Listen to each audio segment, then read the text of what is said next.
සම්බුදු සරණයි සුපින්නත් ඔබ හැම දිනාටම. දීර්ඝ සතියන්තයකට පස්සේ බක්පුර පසළොස්වක පොහොදාට අනතුරු යෙදෙන අඟහරුවාදා දවසේ 27 වෙනිදා අප්‍රේල් මාසයේ අපි ඔබ හමු වෙනවා. විශේෂයෙන්ම පින්බර උදෑසන වැඩසටහන සජීවීව ඔබ වෙත ගෙනෙමින්. සුපින්නත්නි රට ලෝකයේ දිහා බලද්දී තරමක ඛේදනීය තත්වයක් උද්ගත වෙලා තිබෙනවා. සංචරණ සීමාවන් යලිත් පනවලා මුව ආවරණ සහ මීටරයක දුරස්ත භාවය දෙයත් සෝදා පිරිසුදුව තබා ගැනීම නිරන්තරයෙන් සහ අනවශ්‍ය ගමන් බිමන් වලට සීමා වැටකඩොළු බැඳීම ආදී බොහෝ දේවල් සෞඛ්‍ය මාර්ගෝපදේශ හැටියට අපිට සලලා තිබෙනවා. ඒවා රකින්නට දැඩි ලෙස අපට සංකේරෙනවා. විශේෂයෙන්ම සෞඛ්‍යාංශ සහ ආරක්ෂකාංශ මගින්. ඒ නිසා තවත් කෙනෙක් අපේ චර්යාව පාලනය කරනවා වෙනුවට නිස්සරණ අධ්‍යාසයෙන් ස්වේච්ඡාවෙන් ඔබ ඔබේ ආරක්ෂාව වෙනුවෙන් සහ රටේ ආරක්ෂාව සමාජයේ මානව සංහතියේ සුභසිද්ධිය වෙනුවෙන් කටයුතු කරනවා නම් ඒ තමයි වඩා වටින්නේ. කරුණ හෝ දකින පළියට දකින නිසා අපි මුව ආවරණ පැළ දිය යුතු නැහැ. වාතලෙන් පවා මුව ආවරණ නොමැතිනම් බොහෝ විට මේ විෂ බීජයේ ශරීරගත විය හැකියයි විශේෂඥයින් පවසන නිසා පළවෙනි දෙවෙනි රැලි වලට වඩා මේ තුන්වෙනි රැල්ල අතිශය භයංකාරයි කියලා කියන නිසා ජනමාධ්‍ය හරහා ඉන්දියාවේ නවදිල්ලි නුවර ඛේදනීය තත්ත්වය විශාලා මහනුවරක් අපට සිහි ගන්වන නිසා මම හිතනවා අපි අනිවාර්යෙන්ම ප්‍රවේශම් විය යුතුමයි. ඒ නිසා ප්‍රවේශම් සහගත සොඳුරු දවසක් බවට අද දවසපත් වේවා කියලා ප්‍රාර්ථනා කරගෙන අපි සූදානම් අද දවසේ පින්බර උදෑසන වැඩසටහන ආරම්භ කරන්න. අද අපේ ආරාධිතයා වෙන්නේ මින් පෙරත් පින්බර උදෑසන වැඩසටහනේදී තමන්ගේ දැනුම සමාජයේ පිළිබඳව තිබෙනා වූ දැක්ම ඉදිරිපත් කරමින් අපේ වැඩසටහන පෝෂණය කරපු මිතුරු කියන මත පිටු දකින්නට නැත්නම් මත් උවදුරින් පීඩාවට පත්වෙච්ච ආදරණීය දරු කැල තරුණයන්ව පුනරුත්ථාපනය කරන්නට වසර ගණනාවකට දශක ගණනාවකට පෙර අපේ පූජනීය පරම පූජනීය කුප්පියවත්තේ බෝධානන්ද නාහිමිපාණන් වහන්සේ විසින් ආරම්භ කරන ලද වැඩසටහනෙහි නැත්නම් සංවිධානයේහි වර්තමාන සභාපතිතුමා ඒ වගේම ශ්‍රී ලංකා ටෙලිකොම් ආයතනයේ හිටපු ප්‍රධාන විධායක නිලධාරීතුමා ලොව පිළිගත්තු සංනිවේදන ආයතන ගණනාවකම විවිධාකාර වූ පදවි තානන්තර ධර්මින් ජාත්‍යන්තර අධ්‍යක්ීම් රසක් කරපින්නාගත්තු උදාර ලංකා පුත්‍රයා. එතුමා විද්‍යාලංකාර පිරිවෙනෙහි දායක සභාවේ ප්‍රමුඛතම සමාජිකයෙක්. එතුමා පහුගිය දවසක අපට පූජනීය වැලමිටියාවේ කුසල ධම්ම නාහිමිපාණන් වහන්සේගේ ජන්මදිනය මූලික කරගෙන සුවිශේෂී කටයුතු සිද්ධ කරන්නට සාකච්ඡාමය වැඩසටහන් සිද්ධ කරන්නට සම්බන්ධීකරණ දායකත්වයක් ලබා දුන්නා. ගෞරවයෙන් පිළිගන්නේ අපේ ලලිත් සිල්වා මහත්මයා ආයිබෝන් කියලා. හොඳයි. අපි ලලිත් සිල්වා මහත්තයාගෙන් අහන්න සූදානම් වෙන්නේ දැන් වර්තමානයේ වෙනකොට ලංකාවේ නිකන් රැල්ලක් වගේ නැත්නම් විලාසිතාවක් වගේ පවතින තත්වයට වඩා විරුද්ධ මත දරන්නට විවිධ පිරිස් උත්සාහ කරනවා. එකක් තමයි බුදුදහම පිළිබඳව තියෙනා වූ විශ්වාසයන් බුද්ධ ශාසන ඉතිහාසය පිළිබඳව තියෙනා වූ විශ්වාසයන් විකෘති කරන්නට සමහර දෙනෙක් වෙරවීරිය දරනවා. ඒක පිළිබඳව අපි ඊයේ දවසේ ධර්ම සාකච්ඡාවේදී පූජනීය දෙනියාය පඤ්ඤාලෝක බුද්ධ රක්කිත නාහිමිපාණන් වහන්සේත් පූජනීය බොරලන්දේ වජිරඥාන ස්වාමීන් වහන්සේත් එක්ක කතා කරා. ඒකට විරුද්ධව නැත්නම් ඕන කෙනෙකුට ඕන අදහසක් බුද්ධ ආගම ගැන දරන්නට බෑ. ඒ ගැන පතපොත නිර්මාණය කරලා මුද්‍රණය කරන්න බෑ කියලා ඒ සම්බන්ධයෙන් නීති ගෙනෙන්නට කියලා මහානායක මාහිමිපාණන් වහන්සේලා සංදේශයක් ඉදිරිපත් කරා ජනාධිපතිතුමාට. ඒ වගේම මේ මත් උවදුර සම්බන්ධයෙන් හෝ වේවා රටේ තිබෙන්නා වූ යම් උත්තම පුරුෂාර්ථ අභියෝගයට ලක් කරමින් සමහර අය තැන් තැන්වල ප්‍රකාශ නිකුත් කරනවා. පසුගිය දවසක ඔය මේ දේශීයව නිෂ්පාදනය කරන මත්ද්‍රව්‍ය මත් පැන් වලට නැත්නම් මත් වතුර වලට නීතිමය වළංගුභාවයක් දෙන්න කියලා ස්වයං රැකියාව බවට පත් කරන්න කියලා ප්‍රකාශ කිරීමත් එක්තරා දුරකට මේ හා සබැඳී. කෙසේ වෙතත් මා කැමති ඔබතුමාගෙන් දැනගන්න මේ නරක ප්‍රවණතාවය කොයිතරම් දුරට අපි පිටු දැකිය යුතුද කියන කාරණේ ගැන. තෙරුවන් සරණයි ශාලික. ඉතින් මම හිතනවා ඔබතුමා කිව්වා වගේ අපි නොහිතන විදිහට වෙනත් මත ගෙනල්ලා අපේ ශාසනය සංස්කෘතිය ඒ වගේම අපේ මේ මත්පැන් පිළිබඳ නැත්තම් ගණිකා වෘත්තිය පිළිබඳ මෙවැනි විවිධ මත ගෙනල්ලා මේ රට වෙනම මගකට ගෙනියන්න උත්සාහ ගන්නවා කියන එක මට ලොකු ඛේදවාචකයක් කියලා අපිට පේනවා.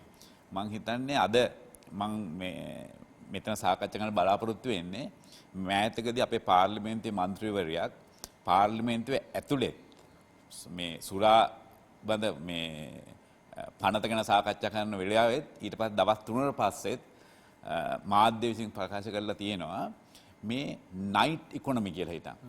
ඒක නැතුව මේ රට ගෙනියන්න ඉදිරියට ගෙනියන්න බෑ කියන එක. ඉතින් මම අවුරුදු 33ක් විතර දැන් මේ රටෙන් එළිය ජීවත් වෙනවා ඕස්ට්‍රේලියාව කියන රටේ. ඒ ජීවත් වෙන ගමන් වෙනත් රටවල ජීවත් වෙලා තියෙනවා. මට කනගාටුයි අපේ වගේ මේ වගේ සුන්දර මේ වගේ නොයෙකුත් විදිහේ ආකර්ෂණය කරන්න පුළුවන් අපි මේ ප්ලැනට් මේ මැගසින් එකේ කියලා තිබුණා අපේ රට නම්බර් 1 ටුවරිස්ට් ඩෙස්ටිනේෂන් කියලා. හැබැයි ඒකේ ඩෙස්ටිනේෂන් එක උනේ මත්පැන් රෑ බොන එකයි නෙමෙයි එන්නේ. ඉතින් මං හිතනවා මේ මත්පැන් වලින් රටේ ආර්ථිකය ගොඩනගන්න හදනවා කියන එක මහ විහිළුවක්. ඒක ඊටාම අපිට ඛේදවාචකම් මේවා මේ ගැන සාකච්ඡා කරනවා කියන්නේත් විශේෂයෙන්ම මේ පාර්ලිමේන්තුවේ මේ වගේ තැන්වල කතා කරාම මේ ළමයින්ට ලැජ්ජ බය නැති වෙන සමාජයක් ගොඩනගන්න හැදෙනවා. ඉතින් මං හිතනවා මේ නයිට් ඉකොනොමි එක ගැන කියලා නයිට් ඉකොනොමි එක ගැන කියනකොට ඇත්තටම නයිට් ඉකොනොමි කියලා නෑ තුනක් තියෙනවා මේකේ. ඊවිනිං මිඩ් නයිට් ඉකොනොමි ඊට පස්සේ early morning ඉකොනොමි කියලා ඔය තුනක් තියෙනවා. අපි හිතමු ඕස්ට්‍රේලියා කියන රටක මේ රෑ 10 වෙනකොට එහෙම නෑ. එහෙම රෑ මේ එළි වෙනකම් බොන මිනිස්සු නෑ. දැන් අපි මේ සමීක්ෂණයක් කරලා තිබුණා මෑතකදී මේ ලංකාවේ මේ ලංකාවෙන් සංචාරක 400ක් අරගෙන ඒගොල්ලන්ට මත්පැන් අවශ්‍යමද කියලා හිතන්. 80% ගන්නේ ඒගොල්ලෝ මත්පැන් බීලා විනෝද වෙන්න නෙමෙයි. රටේ ආර්ථිකේ මත්පැන් තිබුණොත් ඒගොල්ලෝ බොයි. නමුත් මේ ඒක බලාගෙන එන එක නෙමෙයි. හරිද? එහෙ මත්පැන් නැතුව නෙමෙයි මත්පැන් බොනවා නම් එහෙනම් බොන්නත් පුළුවන්. එහෙනම් බොන්නත් පුළුවන්. ඕක හැමතැනම තියෙන දෙයක්. ඉතින් මං හිතන්නේ මේ වගේ අදහස් පළ කිරීම, මේ වගේ ආර්ථික ගොඩනගන්න උත්සාහ ගැනීම මං හිතන්නේ රටේ කේජවල අපි ඉතාලම මං හිතනවා අපේ රටේ නායකයෝ මීට වඩා හොඳ මේ ගැන හොඳ දැනුමක් තියෙනවා. මං හිතන්නේ මේවට ඉඩ දෙන එකක් නැහැ. නමුත් මේවා සමාජගත කිරීම අපිට හරි භයානකයි අපේ රටේ මේ ඉදිරි පරම්පරාවට. උදාහරණයක් වශයෙන් අපි හිතමු මත්පැන් ගන්න එක ලංකාවේ මත්පැන් ගන්න හැටි වෙන රටක මත්පැන් ගන්න හැටි අහසයි පොළොව වගේ. දැන් අපි හිතමු ඕස්ට්‍රේලියාව වගේ රටක 30ක් 40ක් බොන්නේ වයින්. වයින් වල මත්පැන් වල සැර 4%යි. 5යි. ඊළඟට බොන්නේ බියර් වගේද. වයින් වල 12ක් 13ක්. බියර් වල බියර් වල 12ක් විතර වයින් වල 4ක් විතර අර ස්පිරිට් ඔය තියෙන විස්කි අර එහෙම නැත්නම් අරක් වල 35 ඉඳන් 45 දක්වා. එතකොට ඒ රටවල බොන්නේ ඔය ස්පිරිට් කියන දේවල්. ඔය විස්කි වගේ දේවල් බොන්නේ 20ක් විතර. අපේ රටේ අවාසන 80ක් බොන්නේ ඔය ස්පිරිට්. අද අපේ රෝහල් වල 20ක් ඇඳන් තියෙන්නේ මත්පැන් වලින් විනාශ වෙච්ච ලෙඩ වෙච්ච අයට. කැන්සර් හැදෙනවා, වකුගඩු මානසික ලෙඩ හැදෙනවා. ඒතර මේ අපි මේ නයිට් ඉකොනොමි මේ උත්සාහ ගන්න මේ නයිට් ඉකොනොමි එතුමිය කියන්නේ රෑ දැන් අද 9 ඉඳන් රෑ 9 වෙනකන් උදේ 9 ඉඳන් රෑ 9 වෙනකන් අපේ මේ කඩ ඇරලා තියෙනවා වයින් ස්ටෝර්ස් මේ මත්පැන් ගන්න. මේක කරන්න හදන්නේ රෑ 10 ඉඳන් හවස උදේ 10 ඉඳන් රෑ 10 වෙනකුණුත් හොටෙල් වල රෑ 1 වෙනකුණුත් මං හිතන්නේ මේක විනාශක මුලක් වෙනවා. අපි අවුරුදු ගාණක් තිස්සේ බලනවා අපේ රට විනාශ වෙච්ච එක දෙයක් තමයි මේ මත්පැන්. දැන් අපිට ඒකත් එක්ක ඇවිල්ලා මත් ද්‍රව්‍ය ඇවිල්ලා තියෙනවා. දැන් මෙතුමිය සාකච්ඡා කරනවා මත්පැන් ඊට පස්සේ ගංජා වගා කරන්නත් කියලා. අපි දන්නවා ගංජා වගා කරනවා නෙමෙයි අපේ රටේ තෙල් ටික ගේන්න බෑ හරියකට පිරිසුදුව. එහෙම තියෙන රටක ගංජා වගා කරොත් එහෙම නීතිගත කරලා හිටන් ගංජා බෙහෙත් වලටත් මෙන්නට ගන්නවද කියන එක අපි තාම ඒකට ලැහැස්ති නැහැ. ඒක වෙන්න පුළුවන් තව කාලෙකදී අපේ මේ තියෙන ස්ථිරතම සංස්කෘතිය ආපහු ගොඩනගලා ඒක වෙන්න පුළුවන්. ඉතින් ඒක අපි මේවා ඉතාම කල්පනාවෙන් මේ කතා කරපු දේවල් මං හිතන්නේ මේ අපේ පාර්ලිමේන්තුවේ മന്ത്രിවරුත් මේවා ගැන කල්පනාවෙන් අහුම්කම් දීලා ඒවලව සුසු සාකච්ඡාවක් වෙන්න ඕනේ කියලා මම හිතනවා. ඔව් විශේෂයෙන්ම දැන් මෙවැනි දෙයක් කියනකොට ඒකට විරුද්ධව කතා කරන අය ප්‍රමාණය අඩු වීම ඔබතුමා විශේෂයෙන්ම සඳහන් කර කාරණයක්. ඒ කියන්නේ දැන් වෙනත් දෙයක් පාස්කු ප්‍රහාරය සම්බන්ධයෙන් හෝ වේවා වෙනත් විදිහකට පාර්ලිමේන්තු මන්ත්‍රීවරයෙකුව අත්අඩංගුවට ගැනීම සම්බන්ධයෙන් වේවා පාර්ලිමේන්තුවේ ගුටි යන ගන්නවා. පාර්ලිමේන්තුවේ මැද්දට ඇවිල්ලා දෙපාර්ශ්වයේ පරුෂ වචනෙන් බැන වදිමින් එකිනෙකාට ක්‍රෝෂ පරිභව කරමින් ගහමරා ගන්න උත්සාහ කරනවා. විශේෂයෙන්ම පාර්ලිමේන්තුවේ පනත් සම්මත කරගන්න ගිහිල්ලා පහුගිය දවසක අපි දැක්ක කතානායක ආසනයට මොකද වුනේ කියලා. දෙපිරිස කොච්චර නිර්ලජ්ජිත විදියට මිරිස් කුඩු ගහගත්තද කියලා. හැබැයි මේ වගේ සංවේදී ප්‍රශ්නයක් රටටම වින කරන ප්‍රශ්නයක්. දැන් බොහෝ දෙනෙකුට ලොකු ප්‍රශ්නයක් තිබුණා ඊයේ වෙනකොට අද ඉඳලා ඉස්කෝල වහයිද නැද්ද කියලා. දෙමෝපියන් තිබිච්ච ප්‍රශ්නේ ඒක මේ බුරබුරා නැගෙන ප්‍රශ්නේ. මොකද දරුවෝ තව දුරටත් පාසල් නොයවා ගෙදර තබා ගත්තොත් වෙන වෙන සමාජ ප්‍රශ්නත් ඇති වෙන තරමටම දෙමෝපියෝ හරි කලබලකාරී. ඒක ඇත්ත. මමත් තාත්තා කෙනෙක් හැටියට දන්නවා. දරුවෝ මේ තියෙන උත්සාහය මන්ද උත්සාහය වෙලා කොපමණ පාඩම් කරන්න කියලා කිව්වත් ඒ අයට අර හෙට ඉස්කෝලේ යන්න තියෙනවනේ. ඉස්කෝලේදී හෝම්වර්ක් ටික බලනවනේ කියන හැඟීමක් නැතුව ඉලක්කයක් නැතුව ඉස්සරහට යන්න අමාරුයි දරුවන්ට. ඒ නිසා විභාග පැවැත්වුනේත් නැහැ. සමහර විභාගවල ලකුණු දීලත් නැහැ සමහර පාසල්වල. ඒ නිසා අම්මලා තාත්තලා ලොකු ප්‍රශ්නයක්. හැබැයි ලංකාවේ අනෙක් මේබඳු තාත්තලාට තිබිච්ච ප්‍රශ්නේ තමයි බාර් වායිද දන්නේ නැහැ කියලා. ඔබ දුටුවා නම් 12 වෙනිදා 13 14 නිවාඩු අවුරුද්දට 12 වෙනිදා තමයි ලංකාවේ මෑත ඉතිහාසයේ වැඩිම පෝලිං තිබුණේ මේ මත් වතුර අලෙවි සැල් ඉදිරියේ. ඒ වගේම ඊයේත් එහෙමයි. මොකද බොහෝ දෙනා හිතුවා මේ අද හෙට අනිද්දා මේක මේ ලොක්ඩවුන් එකකට යයි. එහෙම වුණොත් අපිට මේ මත් වතුර ටික ගෙදර තියාගන්න බැරි වෙයි කියලා. ඒ නිසා ඔබතුමා කොහොමද මේ රුදුරු ඛේද වාචකේ දකින්නේ? සාශික අපේ රටේ පෝලිං වල බඩු ගන්න තැන් දෙකයි තියෙන්නේ. ඒක ඊටාම මම ලෝකෙ කිසිම රටක දැකලා නැහැ. මමත් සංචාරය කරලා ගොඩාක් රටවල. එකක් මත්පැන් ශාලාවල උදේ ඉඳන් හවස වෙනකන් අනිත් එක බෙහෙත් කඩවල. මොන තරම් අපේ රට ඛේද වාචක මොන දීලා තියෙන්නේ. ඉතින් අපි මේවා අපේ රට මං හිතන්නේ දුර්වල වෙන එක අවස්ථාවක් තමයි මේ නරක මිනිස්සු ඉඳන් නෙමෙයි හොඳ මිනිස්සු කතා කරන්නේ මේ පිළිබඳ. මේ වැරදි දැක්කම හොඳ මිනිස්සු කතා කරන්නේ නැහැ. ඉතින් අපි මේවා කතා කළ යුතු කාලයක් ඇවිල්ලා තියෙනවා. මේ හැම වෙලාවම අපි මේවා අහගෙන ඉඳලා හිටන් නෑ මේවා වෙන්නේ නැහැ කියන බලාපොරොත්තු වෙන්නේ නෙමෙයි. මේවා නොදැනුවත්ව සමාජගත වෙනවා.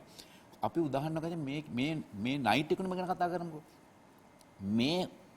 මේ සංගාන අනන්තක් තියෙනවා මේ රටේ. මේක මෙහෙම ලොකුවට බලන්න ඕන දෙයක් නෙමෙයි. රොකට් සයන්ස් උත් නෙමෙයි. මේ මත්පැන් විකුණලා ගන්න ටැක්ස් වලින් එන සල්ලි වලට වඩා කොච්චර වියදමක් කරනද ආණ්ඩුවේ මේ වෛද්‍ය සේවයට මොන්න තරම් යනවද වියදමක්. දෙවෙනි එක මේ වලින් ඇති වෙන අද ඇක්සිඩන්ට් වුණොත් මේ වැඩියෙන්ම ඇක්සිඩන්ට් වෙන්නේ මත්පැන් අරගෙන හිටන්. ඒකනේ වැඩියෙන්ම නැති වෙන්නේ තරුණ ළමයි. මොන්න තරම් රටකට තියෙන විනාශයක්ද. තුන්වෙනිය මේවට උසාවිය වල වැඩියෙන්ම නඩු අහන්නේ හොයලා බලන්න. අවසානයේ මත්ද්‍රව්‍ය මූලික වෙච්ච අපරාධ තමයි තියෙන්නේ. 4. ඊට පස්සේ අපි රටක් වශයෙන් ඵලදායිතාවේ පෞල් විනාශ සංස්ථා විනාශ වෙමින් යනවා. ඊට පස්සේ අපේ රටක ආයතනයක මත්පැන් ගන්න අය ප්‍රමාණයත් වැඩි වෙගෙන යනවා. රාජ්‍ය ආයතන, පුද්ගලික ආයතන. එතකොට කාර්යක්ෂම ඵලදායිතාවය නැති වෙලා යනවා.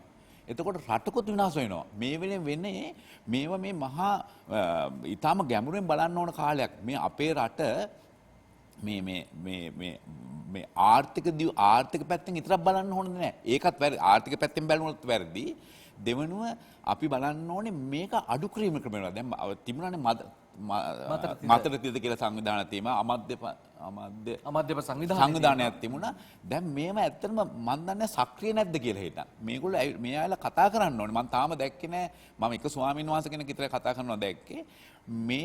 මේකට අපි සටන් වදින්න අවංකවම මේක දුක දකින්න මේ කොළඹ අය නෙමෙයි ගිහිල්ලා ගමකට ගිහිල්ලා අහලා බලන්න අම්මා කෙනෙක්ගෙන් පවුලේ දරුවන්ගෙන් අහලා බලන්න අද තියෙන විනාශ වෙන වේගය මේ රටක් බලන් ඉන්නකොට අපි නිරෝගී නැති જાතියක් වෙනවා මානසික ලෙඩ වැඩි මේ අනිත් ලෙඩ වලට අමතරව මේ අපි කියලා තින්නේ මේ මත්පැන් ගත්තාම වෙන දේවල් ගැන හොඳට විග්‍රහ කරලා තියෙනවානේ ඉතින් මුලින්ම මේ කියලා තියෙන අවුරුදු 2500කට ඉස්සෙල්ලා බුදුරජාණන් වහන්සේ කියලා තියෙනවානේ පරාභව සූත්‍රයේ තියෙනවා නීති දුත්තෝ සුරා දුත්තෝ අක්ක දුත්තෝ චයෝනරෝ ලද්දං විනාශේති කියලා ලබන දේ විනාශ වෙනවා කියන්නේ. ඒක මේවා මේ ආසාවට බුද්ධ වචනය ගැන බුද්ධ වචනට විරුද්ධව කතා කරනවා නම් ඉතින් අපි එතනම තේරෙනවනේ අපේ රට කොහෙද යන්නේ කියලා හිතන. බුද්ධ වචනය කියලා තියෙනවා තමන්ගේ ධනිය නැති වෙනවයි කියලා හිතන. තමන්ගේ තියෙන ගෞරවය නැති වෙනවයි කියලා. තමන්ගේ අපරාධ වැඩි වෙනවයි කියලා. මෙවැනි දේවල් හොඳට විග්‍රහ කරලා තියෙන රටක තවත් පිරිසක් මේ සුළු කොටසක් මේ මත ගේන්න ඉඩ දෙන එක මම හිතන්නේ අපි නවත්තන්න ඕනේ මාධ්‍යෙන් ලොකු දෙයක් කරන්න පුළුවන් මේ වෙනුවෙන් වැඩ කරන්න පුළුවන් උදාහරණයක් වශයෙන් එතුමිය කතා කරන්නේ පාර්ලිමේන්තුව කතා කරන්න ඕනේ ටැක්ස් වැඩි කරන්න මේ ලෝකෙම කියන මේ World Health Organization එකෙන් මේ ලෝක සෞඛ්‍ය සංවිධානයෙන් කියනවා ටැක්ස් වැඩි කරන්න මත්පැන් අඩු කරන්න මත්පැන් පොඩි ප්‍රමාණයක්වත් ගත්තා හොඳයි කියලා හිතන් අර ඔප්පු කරලා නැති තියෙනවා මේ සමීක්ෂණ චූට්ටක්වත් ගන්න හොඳ නැහැ කියන එක. එහෙම සමීක්ෂණ තියෙනවා. ටැක්ස් වැඩි කරන්න, සිගරට් වල බොනවා වගේ ලේබල් එකක් ගහන්න මේ බෝතලේ මේකේ වෙන විනාශය. ඒවයි තියෙන්නේ බෝතලේ එක අඩු කරන්න. තුන්වෙනි කාරණේ මොකද්ද? කඩනම් මේ මිනිස්සුන්ගේ බෝතලෙන් ටැක්ස් විතරක් නෙමෙයි ඔය මත්පැන් විකුණන කඩවලත් වෙනම ටැක්ස් එකක් අයින් කරන්න ඕනේ. මේක අඩු කරන්න. මේ රට දියුණු කරන්න වෙන්නේ රටත් දියුණු වෙන නිරෝගී මිනිස්සු ඉන්න ඕනේ. නේ අපිට ඒක සාධාරණ වෙන්න දැන් අපි හිතමු මේ දකුණු ආසියාවේ තියෙන රටවල් වලින් වැඩිම මත්පැන් බොන්නේ අපේ රට. දැන් බලන්න පාකිස්තාන බංග්ලාදේශ වගේ රටවල ඒක පුද්ගලික ආදායම අපිට වඩා අඩුනේ. නමුත් ඒගොල්ලෝ කියනවාද මේ මත්පැන් විකුණන සල්ලි හොයමු කියලා හිතන. මත්ද්‍රව්‍ය විකුණනයි කියලා. ගණිකා වෘත්තිය මේව කරලා හිතන මේ නීතිගත කරලා. ඉතින් මං හිතන්නේ අපි වගේ තේරවාද බෞද්ධ රටක මේ සංචාරක අපි ඉතින් මේ කතා කරන්නේ සංචාරකයෝ ගැනම න ะ ඈ සංචාරකයෝ එන්නේ තායිලන්තයට යන්නේ නැතුව එතුමේ තායිලන්ත ගැන කතා කරනවා. තායිලන්ත මෙතෙන්ට එන්නේ අපේ තියෙන මේ තියෙන සංස්කෘතිය බලන්න. මේ තියෙන තේරවාද බුද්ධ ආගමේ තියෙන පිළිවත් බලන්න. වෙරළවල් බලන්න. කඳු බලන්න. මොන තරම් දේවල් මේක නිදානයක් මේ රට. මම කිලෝමීටර් 3000 4000 ගණන් ඔය ඇමරිකාවේ ඕස්ට්‍රේලියාවේ නිව්සීලන්තේ කියලා තියෙනවා. නමුත් මේ රටේ අඟලෙන් අඟල තියෙන වෙනස් වීම තියෙන ලස්සන රටක් නැහැ. ඉතින් මේක ඉගෙන ගන්න දේවල් තියෙනවා. මිනිස්සු වෙන්නේ මේක සංචාරක වෙන්නේ ඒකටයි. නැත්තම් මේ වෙන දෙයක නෙමෙයි මත්පැන් බොන එන රටක් නෙමෙයි. ඉතින් මං හිතන්නේ මේ සංචාරකයෝ නමින් නීති මෙහෙම වෙනස් කරලා හිටන් එතුමේ කියනවා මේකේ භයානක තත්ත්වයේ උදේ හම්බ කරන සල්ලි ටික වියදම් කරන ක්‍රමයක් තියෙනවා රැට අපේ පුරවැසියන්ට. මේ උදේ හම්බ කරන සල්ලි වලින් අපිට ජීවිතත් ගැට ගන්න යන්න අමාරුයි. ඉතින් මේක තවත් සල්ලි වියදම් කරන ක්‍රමවේදයක් හොයන්නේ නැහැ. ඉතින් මං හිතනවා මේවට අපි සියලු දෙනාම එක වගේ නැගිටලා ඒ එතුමිය නොදන්න දේවල් අපි කියලා දෙන්න ඕනේ. පාර්ලිමේන්තුවේ മന്ത്രിවරුන්ටත් අපි කියලා දෙන්න ඕනේ. තම තමන්ගේ මේවා සාකච්ඡා කරලා මෙහෙම ආර්ථික ගොඩ නගන්න අපා කියලා මං හිතන්නේ අපේ රටේ හොඳ නායකයෝ ජනාධිපතිතුමා අගමැතිතුමා ඉන්නවා. අගමැතිතුමාගේ යටතේ තමයි බුද්ධ ශාසන අමාත්‍යාංශයක් තියෙන්නේ. මං හිතන්නේ එතුමා අපිට කියන්න අවශ්‍ය නැහැ. එතුමා මේව ගැන හොඳ දැනුමක් තියෙනවා. මං හිතන්නේ මේවට අපි එතුමාට ශක්තිය දෙන්න ඕනේ මේ වගේ සාකච්ඡා මාර්ගයෙන්. අනිවාර්යෙන් දැන් සමහර විට ඔය එවැනි පාර්ලිමේන්තු මන්ත්‍රීවරයෙක් එවැනි දේ ප්‍රකාශ කරද්දී සෙසු අය නිහඬව සිටීම තුළ පොඩි ව්‍යංගාර්ථිකුත් තියෙනවා. ඔබතුමා කිව්වා වගේ අපි කොච්චර කිව්වත් මේක අඩු කරන්න ටැක්ස් වැඩි කරන්න කියලා මේක පවත්වාගෙන යන්නෙම බහුතරයක් මේ වයින් ස්ටෝර්ස් නැත්තම් මේ මත්පැන් අලෙවිසල් වල හිමිකාරීත්වය තිබෙන්නේ දේශපාලඥයින්ට නිසා. ඔව් පාර්ලිමේන්තුවේ වේවා පළාත් සභාවේ වේවා ප්‍රාදේශ සභාවේ වේවා දේශපාලනට පිවිසියාම හම්බෙන ප්‍රධානතම වරප්‍රසාදයක් විදිහට තමයි උන් සලකන්නේ මත්පැන් බලපත්‍රයක් ලබා ගැනීම. ඒතකොට පළාතට ගින්දර බෙදලා මඩියතර කරගන්න ජනතා සේවකයෝ අපිට ඉන්නේ. ඒක ජනතාවට කරන සේවයක් නෙවෙයි ජනතාවට කරන පීඩාවක්. එහෙම නැත්නම් ව්‍යසනයක්. ඒ නිසා මම අවසාන වශයෙන් ඔබතුමාගෙන් අහන්නේ දැන් අපිට මේ හයිවේස් නැත්නම් එක්ස්ප්‍රස් වේස් අපිට දීලා තියෙනවා මේ විශේෂයෙන්ම දක්ෂිණ අධිවේගී මාර්ගය තියෙනවා කටුනායක අධිවේගී මාර්ගය පිටත වටරවුම අධිවේගී මාර්ගය දැන් ඉදිමින් පවතිනවා මධ්‍යම අධිවේගී මාර්ගය කොටසින් කොටස.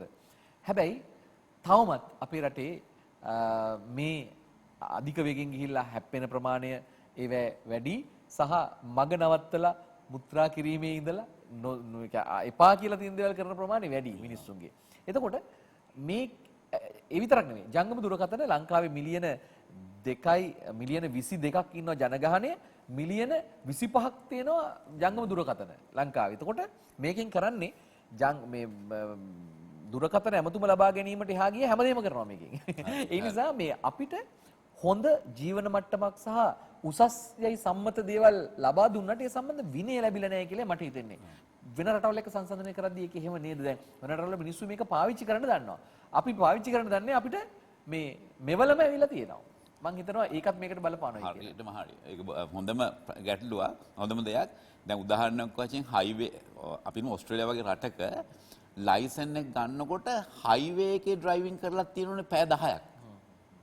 හයිවේ ඩ්‍රයිවිං මේ සිමියුලේෂන් දාලා හිටන් ඒවල යන වේග ඒවල කළමනාකරණත් ගැන උගන්වනවා. ඒක නැතුව ඩ්‍රයිවිං ලයිසන් දෙන්නේ නැහැ.